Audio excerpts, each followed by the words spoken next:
In this Torah portion, the word is Vayera. He appeared. And this word means much more than he appeared. Looking deeper, thanks for Tuesday night's studies, it means that they built anew. After breaking down into pieces, they built anew. Vayera. And it starts in Genesis chapter 18 through 22, verse 24. And the story begins with Abraham sitting at the door of his tent. He sees three figures coming towards him. The man quickly goes to them.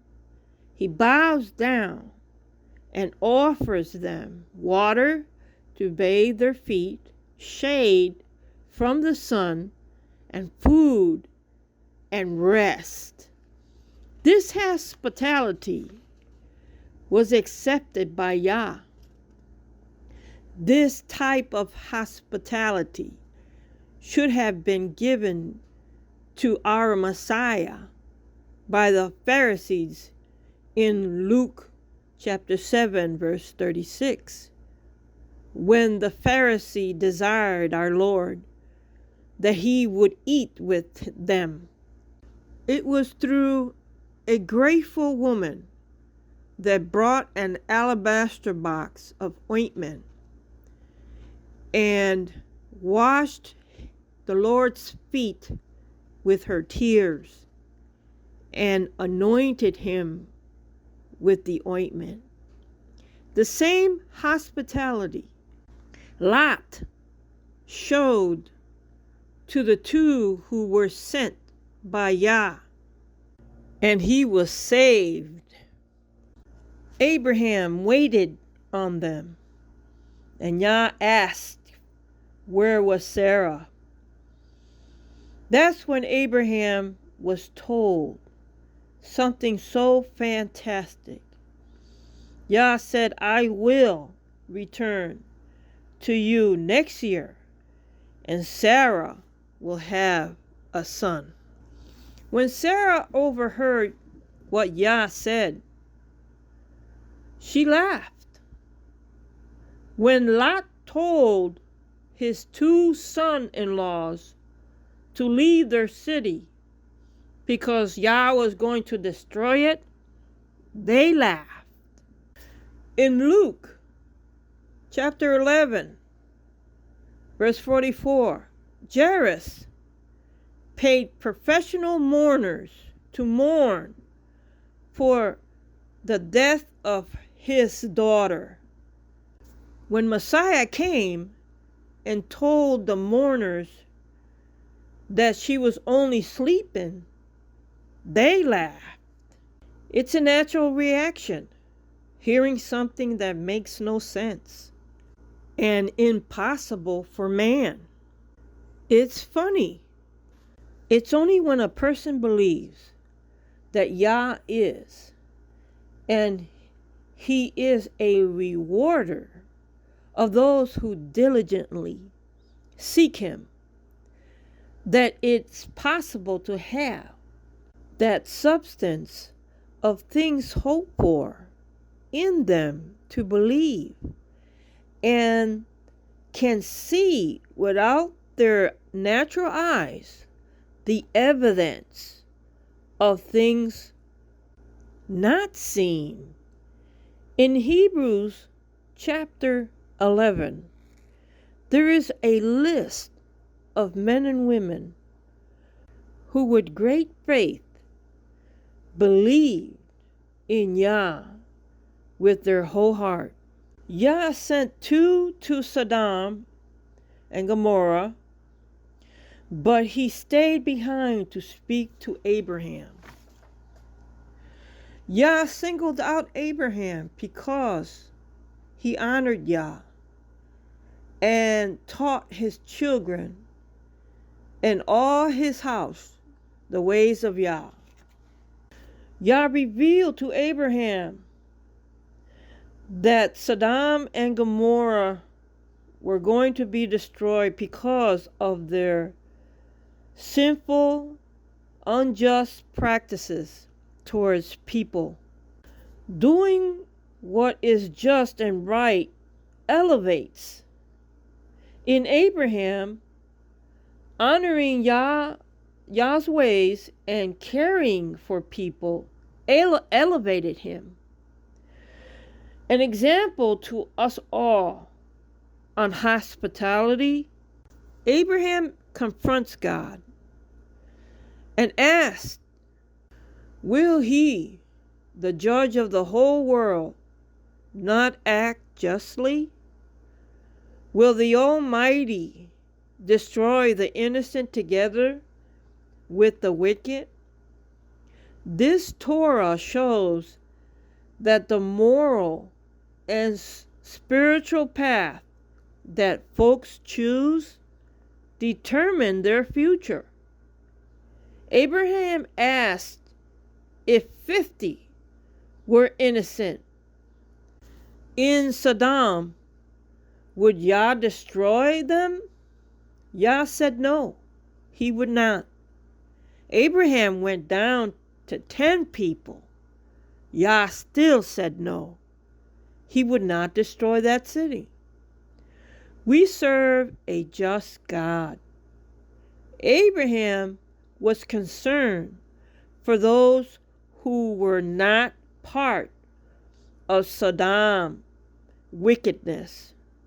He didn't know that all of them were abusive to strangers and to each other. Abraham could have said to Yah, they all deserve to be destroyed, but didn't. He had genuine love for people. And that's the kind of things that Yah wants us to have in us. Even Lot's wife, who was half-hearted in her hospitality towards people, was destroyed. Lot delayed in leaving Sodom. The two that was sent by Yah had to pull them out of that city because they could not destroy it until they left. Even today, there's a very strong pull towards that way of life. We need Yah's help. Lot's wife couldn't resist not to look back, and she turned into a pillar of salt. Question: what makes salt tasteless? When salt absorbs moisture and then gets evaporated, it leaves behind a substance that looks like salt but doesn't taste like it. It's tasteless. You and I are commanded in Matthew chapter 5, verse 13. The Lord our God says we are the salt of the earth. Caring for folks is a challenge. Yah must enlarge our hearts to do what Abraham had in him. I must admit that I need Yah's help in this matter. The next morning, Abraham saw smoke like smoke from a kiln, and Lot settled in the hills with his 2 daughters. 2 daughters believed that Lot was the only man alive.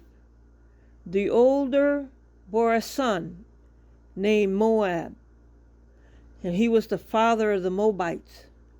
The younger bore a son named Benjamin.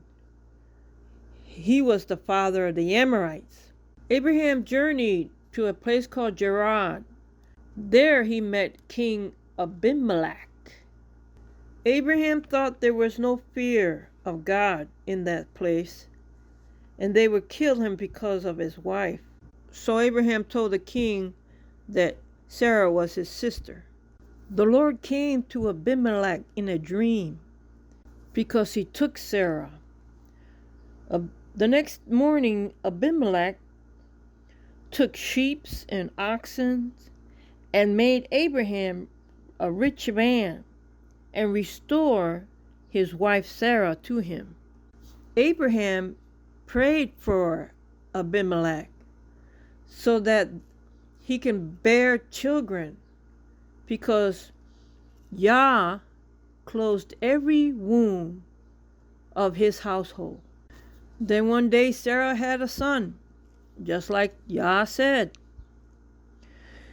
And Sarah saw Ishmael play with Isaac. Ishmael was not the one that was promised. It was Isaac. Sarah told Abraham to cast them both out. This made Abraham very sad. But Yah told Abraham not to worry, that he was going to make Ishmael a great nation. While Hagar and her son were in the wilderness, they ran out of water, and they cried out to the Lord. And the Lord heard their cry.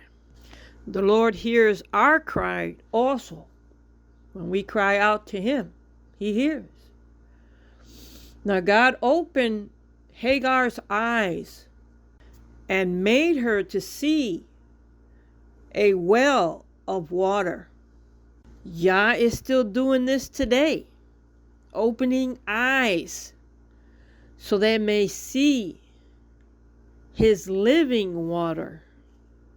Abraham dug a well and made a pact with Abimelech and called that place Beersheba. Abraham settled there. One day, Yah called him, saying, Abraham, take your son, Isaac, and go to Moriah and offer him there as a burnt offering. This was against everything that Abraham believed in, to take an innocent life. For whatever one feels to be valid to take a life is wrong. Or for moral reasons is wrong. The words, you shall not murder, is in the 10 words of Yah. The sanctity of life and the value of godly precepts are indestructible. In other words, it's just dead dog wrong to take a life. And that's exactly what Yah is telling Abraham to do. To sacrifice his only son. That speaks volumes. As Abraham picks up the knife to slay his son. His obedience is a foreshadow of the salvation of the entire world. Yah tells Abraham, now I know that you fear the Lord, and you did not withhold your only son from me. So the Lord made Abraham to look up, and he saw a ram caught in the thicket by the horn. And Abraham took that ram and offer it unto the Lord as a burnt offering. And he called that place Adonai Yireh.